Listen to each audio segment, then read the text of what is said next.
அல்லல்வோம் வல்வினைவோம் அன்னை வயிற்றில் பிறந்த தொல்லைவோம் போகா துயரம்போம் நல்ல குணமதிக மாமரனை கோபுரத்தில் வெற்றிருக்கும் கணபதியை கைதொழுதக்கால்.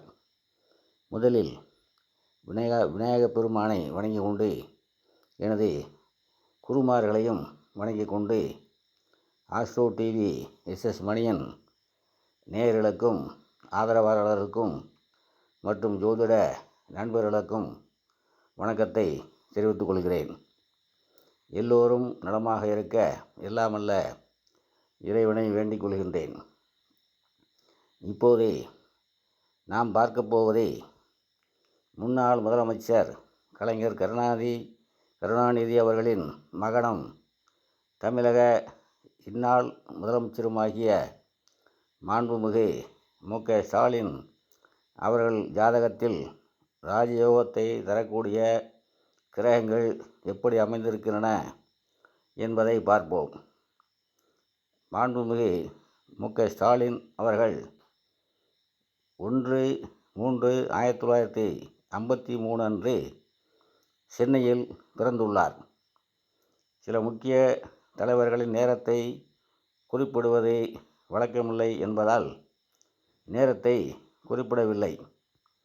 பிறந்தது சிம்ம லக்கணம், சிம்ம ராசி. சிம்ம லக்கணம், லக்கணத்தில் சந்திரன், 3இல் துலாத்தில் சனி வக்ரம், 6இல் மகரத்தில் ராகு, 7இல் கும்பத்தில் சூரியன், 8இல் மீனத்தில் புதன் செவ்வாய், 9இல் மேசத்தில் சுக்கிரன் வியாழன், 12இல் கடகத்தில் கேது. பூரம் நட்சத்திரத்தில் பிறந்த இவருக்கு சுக்கிர தசை இருப்பு 1 வருடம் 2 மாதம் 13 நாட்களாகும். மாசி மகத்திற்கு அடுத்த நாளில் பிறந்த இவருக்கு லக்கணத்தில் சந்திரன் பூரணச்சந்திரனாக அமர்ந்து லக்கணத்தையும் லக்னாதிபதி சூரியனையும் மேலும் 6ஆம் வீட்டில் உள்ள ராகுவையும் 8ஆம் வீட்டில் உள்ள புதன் செவ்வாய் ஆகிய கிரகங்களையும் சுகத்துவப்படுத்துகின்றார். இதுவே சந்திர அதியோகம் எனப்படும். அடுத்து ராகுகேதுக்கள் லக்கணத்துக்கு 6-12இல் இருப்பது மிகவும் சிறப்பு. கேதுவுக்கு வீடு கொடுத்த கிரகம் சந்திரன் பூரணச்சந்திரனாகி சிம்மத்தில் நட்பு வீட்டில் பலமாக இருக்கிறார். ராகுவுக்கு வீடு கொடுத்த ராகுவுக்கும் லக்னாதிபதி சூரியனுக்கும் வீடு கொடுத்த சனி லக்கணத்திற்கு 3ஆம் இடத்தில் உச்ச வீட்டில் வக்கரமாக அமர்ந்து வியாழன் சுக்கிரன் இருவரும் சுபக்கிரகங்களின் பார்வையில் சுகத்துவமாக இருக்கின்றார். இயற்கை பாவரும் லக்கண பாவருமான சனி 3இல் மறைந்து ஸ்தானபலம் பெற்று சுகத்துவமாக இருப்பது மிகுந்த சிறப்பான அம்சமாகும். ஆக லக்கணம் லக்னாதிபதி சுகத்துவம், லக்னாதிபதிக்கு வீடு கொடுத்த கிரகமும் சுகத்துவம் என்ற வகையில் மிகவும் சிறப்பு வாய்ந்த கிரக அமைப்பாகவே கருத முடிகிறது. 8ஆம் இடத்தில் புதன் நீசமானாலும் கூடவே செவ்வாய் இருந்து செவ்வாயின் வீட்டில் வியாழனும் சுக்கிரனும் இருப்பதால் வியாழன் செவ்வாய் பரிவர்த்தனையாகி புதன் நீசபங்கம் அடைகின்றார். செவ்வாயும் வலுப்பெறுகின்றார். ஆகவே தளபதி என்ற சிறப்பு பெயர் ஏற்பட 9ஆம் அதிபதி செவ்வாயே காரணமாவார். தந்தை ஸ்தானமாகிய 9ஆம் இடத்தில் சுக்கிரனும் வியாழனும் இருப்பது இவரது தந்தையின் உயர்நிலையை காட்டுகிறது. புதனுக்கு வீடு கொடுத்த கிரகமும் சுக்கிரனுக்கு வீடு கொடுத்த கிரகமும் பரிவர்த்தனையாகி புதனும் சுக்கிரனும் தொடர்பு கொள்வதால் இவருக்கு கலைத்துறையிலும் நடிப்புத் துறையிலும் ஆர்வம் ஏற்பட்டது. அதேபோல அரசியலுக்கு மிக முக்கிய கிரகங்களான ஒளிக்கிரகங்களான சூரியன், சந்திரன், வியாழன், தொண்டர்கள், பொதுமக்கள் ஆதரவை கொடுக்கும் சனி இவர்களின் பலத்தினாலும் சுபத்துவத்தினாலும் இவருக்கு சிறுவயதிலேயே அரசியல் ஆர்வம் ஏற்பட்டு இளைஞர் திமுக என்ற அமைப்பை ஏற்படுத்தி இளைஞரணி தலைவர் செயலாளரானார். தனது கட்சியின் கொள்கைகளை பரப்புவதற்காக பல இடங்களில் மேடை நாடகங்கள் மூலம் கட்சி கொள்கைகளை பரப்புவதில் மிகுந்த ஆர்வமும் உழைப்பையும் காட்டியவர். அதுபோல டிவி சீரியல்களிலும் ஒரு சில திரைப்படங்களிலும் நடித்துள்ளார். 2க்கு அதிபதி புதனுடன் இணைந்த 4-9 கூடிய செவ்வாய் தசையில் 5-10 கூடிய வியாழன் சுக்கிரன் பார்வை பெற்ற சனி புத்தியில் 1973 சென்னை பல்கலைக்கழகத்தின் கல்லூரியில் வரலாற்று துறையில் பட்டம் பெற்றார். அடுத்து குடும்பாதிபதி 2-11 கூடிய புதனுடன் சுகஸ்தானாதிபதி 4 கூடிய செவ்வாய் தசையில் 7 கூடிய சனியின் பார்வை பெற்ற 3-10 கூடிய சுக்கிர புத்தியில், அதாவது களத்திர காரகனுடைய புத்தியில் 1975 இவருக்கு திருமணம் நடந்தது. 2ஆம் இடம் குடும்பஸ்தானம் 3-7-11 கூடியவர்கள் சம்பந்தம் பெற்ற தசாபுத்தியில் திருமணம் நடைபெற்றிருப்பதை கவனிக்கலாம். அடுத்து 10 கூடிய சுக்கிரனுடன் 9ஆம் வீட்டில் இணைந்த வியாழன் தசை சுயபுத்தியில் 6-7 கூடிய சனியின் பார்வை பெற்றவர் ஆகையால் 6 கூடிய சனி போட்டியிட வைப்பவர். 1996 நடந்த உள்ளாட்சி தேர்தலில் போட்டியிட்டார். அந்த நேரத்தில் மக்களே நேரடியாக மேயரை தேர்ந்தெடுக்கும் முறை இருந்தது. அதற்கு முன்பு மக்கள் கவுன்சிலர்களை தேர்ந்தெடுப்பார்கள், கவுன்சிலர்கள் மேயரை தேர்ந்தெடுப்பார்கள்.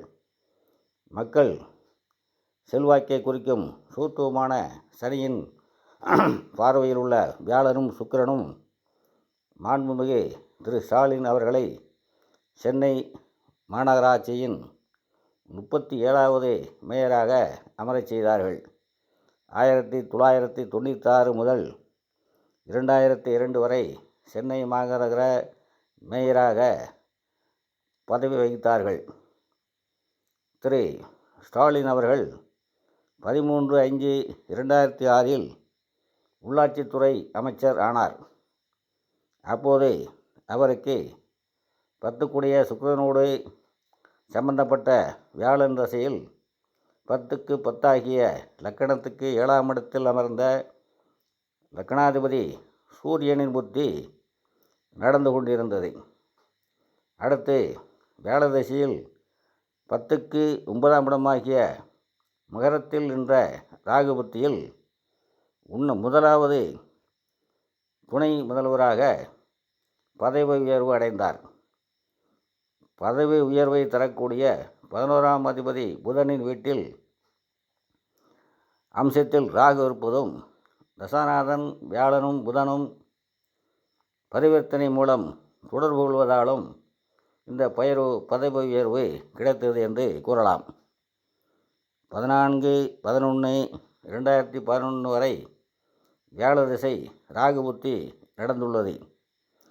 15/11/2015 சனி திசை சுயபுத்தி ஆரம்பத்தில் துணை முதல்வர் பதவியிலிருந்து விலக வேண்டிய அமைப்பு ஏற்பட்டது. அடுத்ததாக 7/8/2018 சனி திசை சுக்கிரபுத்தி நடந்தபோது சனி 9ஆம் இடமாகிய மேசத்திற்கு பாதகாதிபதியாகி மேசத்திற்கு 2-7 கூடிய மரகாதிபதி சுக்கிரன் வீட்டில் அமர்ந்து தசை நடத்தி சுக்கிர புத்தியும் நடந்ததாலும் தந்தையை இழக்க நேரிட்டது. அதாவது முத்தமிழ் அறிஞர் டாக்டர் கலைஞர் அவர்கள் இவ்வுலகை விட்டு மறைந்தார்கள். அடுத்த தனது கட்சி அல்லது குழுவை குறிப்பது 7ஆம் இடமாகும். அந்த 7ஆம் இடத்து அதிபதி சனியாகி அந்த ஸ்தானத்திற்கு உயர்வை தரக்கூடிய அமைப்பில் இருக்கின்றார்.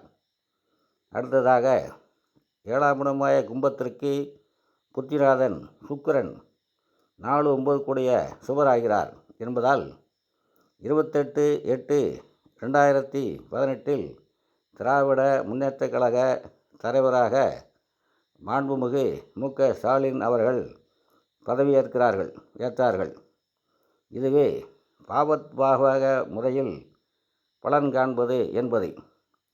ஒரு கிரகம் ஒரு பாவத்திற்கு பாதமாக செயல்பட்டாலும் இன்னொரு பாவத்திற்கு நன்மையும் செய்யும்.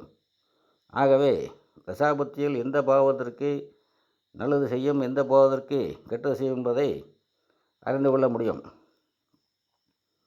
7/5/2021 5-8 கூடிய வியாழனின் பார்வையும், அதாவது 8ஆம் இடம் என்பது 10ஆம் வீட்டிற்கு லாபஸ்தானமாகும். 3-10 கூடிய சுக்கிரனின் பார்வை பெற்ற சனியின் தசையில் சுக்கிர புத்தியில் தமிழக முதலமைச்சராக பொறுப்பு ஏற்று தமிழக முதல்வராக இருந்து வருகின்றார். அடுத்து வரக்கூடிய தேர்தலிலும் மாண்புமிகு ஸ்டாலின் அவர்களுக்கு 2026 சனி திசை நடைபெறும்.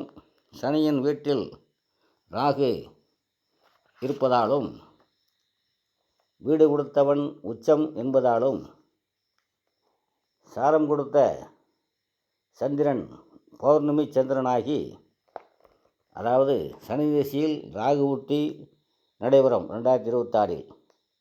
அந்த ராகுவுக்கு வீடு கொடுத்தவன் உச்சம் என்பதாலும் சாரம் கொடுத்த சந்திரன் பௌர்ணமி சந்திரனாகி லக்கணத்திலேயே இருப்பதாலும் தசாநாதனும் புத்திநாதனும் நல்ல அமைப்பில் இருப்பதால் 2026 தேர்தலில் இவருக்கு ஜாதகப்படி சாதகமான நிலையை காட்டுகிறது. இருப்பினும் கோச்சாரப்படி சிம்மராசிக்கு அஷ்டமச்சனி நடப்பதால் கொஞ்சம் சறுக்கல் ஏற்படுவதற்கும் வாய்ப்பு உள்ளது. இருப்பினும் தேர்தலுக்கு 2 மாதங்களுக்கு முன்பாக அன்றைய கோச்சாரத்தின் அனைத்து கிரக நிலையும் வைத்து இவரை எதிர்த்து போட்டியிடுகின்றவர்களின் ஜாதக அமைப்பையும் கொண்டும் கணித்து தேர்தலுக்கு முன்பு அந்த நேரத்தில் யார் வெற்றி வாகை சூடுவார்கள் என்பதை சரியாக கணிக்க இயலும் என்பதை நினைக்கின்றேன். அடுத்து நான் சொல்லி வரும் லக்கணத்தோடு 9 கூடிய கிரகமோ 9ஆம் இடத்தில் இருக்கும் கிரகமோ லக்கணத்தை தொடர்பு கொண்டால்தான் அரசியலுக்கு வருவார்கள் என்று பதிவு போட்டதற்கு ஒரு நண்பர் நான்சென்ஸ் என்று கமெண்ட் போட்டிருந்தார். அவருக்கு புரியவில்லை என்றால் நாம் என்ன செய்வதை?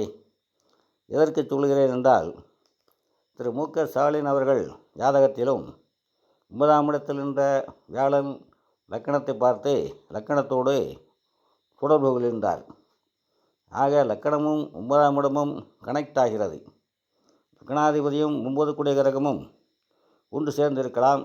அதாவது ராஜ கிரகங்களான சூரியன், சந்திரன், வியாழன், சனி ஆகியவை வலுப்பெற்று சுத்தமாக இருந்தாலும் லக்கணம் ப்ளஸ் 9ஆம் இட தொடர்பு உள்ளவர்கள் மட்டுமே அரசியலில் ஈடுபடுகிறார்கள் என்பதை அரசியலில் இருப்பவர்கள் அனைவரின் ஜாதகங்களிலும் நீங்கள் சரிபார்த்து கொள்ளலாம் என்று கூறி இப்பதிவை இத்துடன் நிறைவு செய்கின்றேன். எனது பதிவை பிடித்திருப்பவர்கள் லைக் செய்யவும், ஷேர் செய்யவும், சப்ஸ்கிரைப் செய்யுமாறும் அன்போடு கேட்டுக்கொள்கின்றேன். அனைவரும் நலமாக இருப்பீர்கள். வாழ்க வளமுடன்.